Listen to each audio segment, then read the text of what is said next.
Hello guys, welcome. You are watching Technology Welfare. Let's learn and watch with practical in this video tutorial how to get all the details about any iPhone device without knowing anything or without touching in that device. How do you know that? Simply we will connect a data cable from iPhone device to a computer.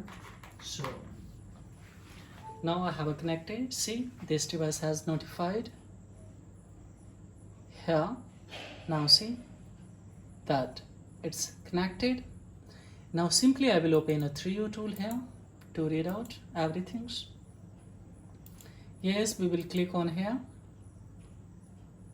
and we will click on refresh. So it will quickly read it out. Now see guys, we will click on a view details here, verification reports here. How do you click? See, we will click on a view verification reports and we will see here this iPhone is normal. If we see the camera that is repaired or replaced, if see here rear camera that is also replaced or repaired if it is functional,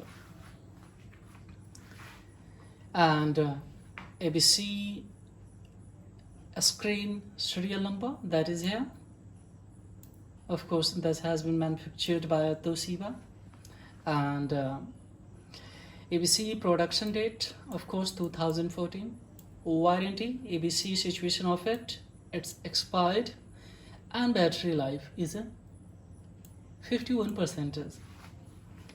Carrier status, ABC, no SIM card detected here. So battery life, how would I know that it's recommending to replace or not? We will cut it from here and of course we will click on battery details here. And now see battery life recommending replacing your battery. So of course we need to replace it. Now if you would like to have a more detail in a view, now see jailbreaks, no, phone is activated. Of course iCloud activation lock is activated in this or inside this device. Cells, now see cells model it is, and if you see the cells zone origin, that is a CA for Canada here. Now firmware 9.3.6 is working inside this device. Sales type is a retail, of course. So all the detail we can of course collect with the help of data cable. Just we need to connect a data cable and we will get all the details. You don't have to operate manually this device, of course. Just with the help of data cable you will get all the details. So this is all about in this video tutorial guys. Thank you very much and have a great time guys.